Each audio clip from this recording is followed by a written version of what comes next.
It just adds to your sugar addiction. And when you eat and drink these carbohydrates and simple sugars, your triglycerides, which are bad cholesterol, goes up. And I don't know if you guys have if you know your cholesterol, but triglyceride levels, all that is cholesterol, or is carbs and sugars that you consumed 3 or 4 days before you had your cholesterol drawn. That's all triglycerides are. So when you drink a bunch of soda or have pizza or have a bunch of bread, all that stuff increases your triglycerides. It increases your fasting blood sugars, increases insulin resistance and risk for diabetes. It adds to abdominal obesity. It lowers your good cholesterol. So when you consume carbohydrates and sugars, it increases triglycerides, insulin resistance, and risk for diabetes, and it lowers your good cholesterol.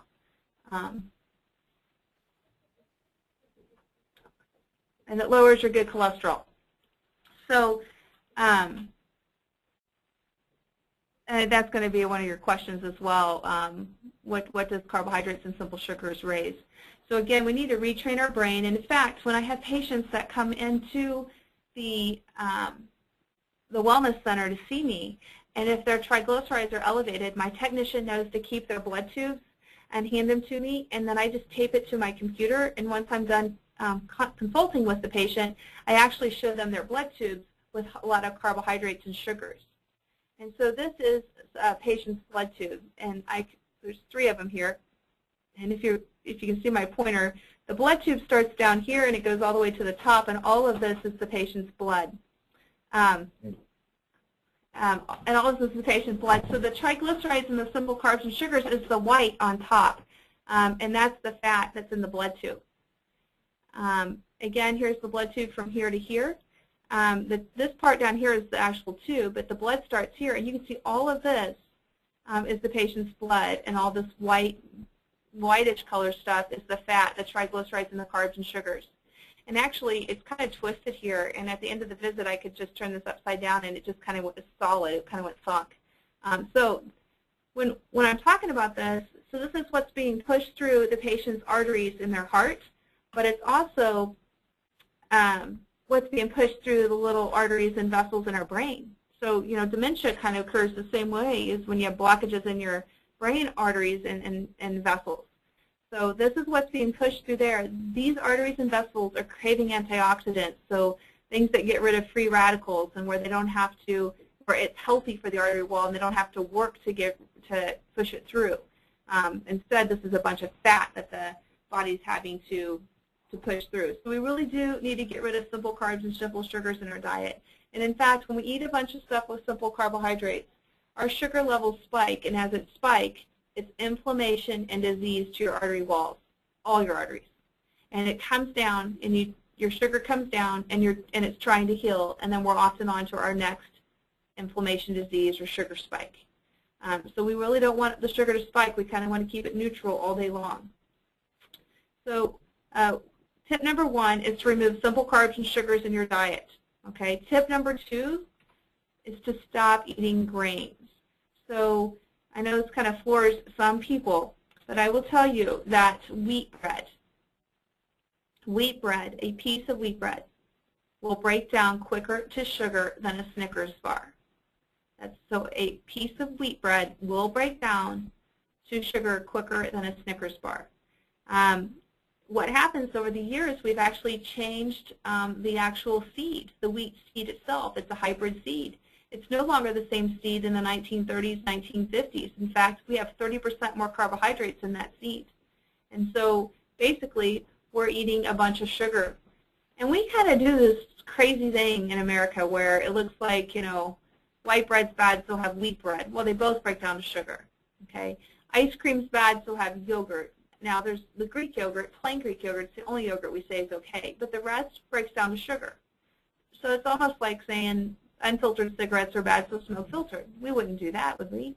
But that's kind of, we fool ourselves. We say this potato chip's baked, this potato chip isn't. Well, is it even healthy for you? Is it what your body needs? It's not what your body needs. It's not a potato chip. So we do kind of put it in our head. We justify that this is better for us than something else, but it doesn't mean that it's what we're genetically designed to eat or what we should be eating.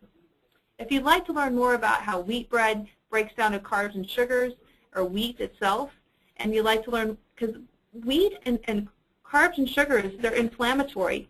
All of this leads to inflammation, arthritis, asthma, allergies, and we can go on and on. So this book is Wheat Belly by Dr. William Davis, and he's got a new book out now called Lose the Wheat, Lose the Weight. And we have these healthy community forums that I have on the end of the presentation for you. But every quarter we do a healthy community presentation, so it's free to anybody in the community who wants to come. And this one's going to be June 4th, and we actually have Dr. Davis, and he's been on the Today Show and several other big media, international media interviews. But he will be there to do a small presentation and answer your questions. It'll be him and our cardiologist, Dr. James O'Keefe. And Dr. O'Keefe has got a new book out, too, is Let Me Tell You a Story. It's also about healthy eating and just a healthy life in general and how to have that. So number 1 is get rid of simple carbs and sugars. Number 2 is to stop eating wheat and grains, because wheat bread still breaks down to carbs and sugars, simple carbs and simple sugars. Number 3 is we need to remove processed foods and trans fats from our diet. So they're some of the worst foods on the planet. And think about the trans fats, and those are fats that, so what that is usually things in packages in the store. So they've added hydrogen to the food to make it last longer on the shelf. So that's why it's usually in packages. So it's your crackers, it's your chips. French fries obviously have some trans fats in them, and of course a donut. I always tell my patients the healthiest thing about the donut is the middle, because there is no middle, right? But we do need to be careful and think about how many of these simple carbs and processed foods and wheat that we eat all day long, because our body is having to account for that and having to mend itself after we put these terrible things into it. So definitely we got to think about how much trans fats we have and how much saturated fats we have as well. How many trans fats and saturated fats have you consumed today or even yesterday? Saturated fats, those are fats from animals. So like marbled meat, cheeses, egg yolks, milk other than skim, sausage, bacon, those kind of things. So kind of think about how much you have consumed. And again, we need to retrain our brain that when you see this, that you don't think, oh my gosh, I'm so hungry, that we see this and we think, man, that's inflammatory, that's artery clogging, that damages our artery walls, that raises our bad cholesterol and lowers our good cholesterol. I mean, that's how we need to see this, because that's not a healthy breakfast. In fact, what happens is we all have this system in our body, and the system in our body is called the renin-angiotensin system, and we have that. And the reason why we have that is that when we see this dog coming at us, this renin-angiotensin system activates so we don't faint.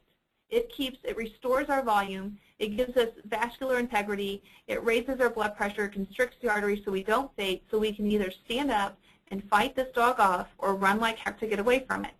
That's why we have the system. It's meant for short-term activation. But then when we eat something like this, and this is a quad stacker, and I'm not for sure it's which place you get it, Hardee's or Burger King, but it's 4 beef patties, 4 pieces of cheese, 4 slices of bacon, and 4 squirts of mayo. So it's a heart attack right there waiting to happen. I mean, that's so much saturated fat in just that one, and just this one entree. But when we eat this, it's a long-term activation of that renin-angiotensin system. And when we have long-term activation, it causes plaque to form in our arteries. It thickens the artery wall, causes clots, and it damages the artery. So it's not made for long-term activation. In fact, Dr. Vogel did a study that looked at blood flow through the artery, and this is baseline blood flow through the artery. And then the yellow is baseline blood flow through the arteries 4 hours after your high-fat meal. So after you eat a quad stacker shake and fries, I mean 4 hours after a high-fat meal, look at the difference between the blood flow in the artery. And then 6 hours after your high-fat meal, you're still not back to baseline. But oftentimes people are on to their next high-fat meal. So let's say we were going to bring a giraffe to the Kansas City Zoo. And if we were going to bring the giraffe to the Kansas City Zoo, we would want the giraffe to get along well with others, to play well, and we would want it to live a long life. So we would put it in its natural habitat. We would give it foods it's genetically designed to eat. We would put it in a natural area that would be just for the giraffe, much like where he should live and grow up in. But if we took that giraffe and we westernized it and we took him by McDonald's and fed him McDonald's and, you know, our fast food, not just McDonald's, but any fast food that's out there, and we started feeding him fast food, that giraffe would have the same problems that we have. Now, we look at this picture and we can definitely laugh at this, but how many people do you know have dogs and cats that are well overweight? So we do it to our dogs and cats as well.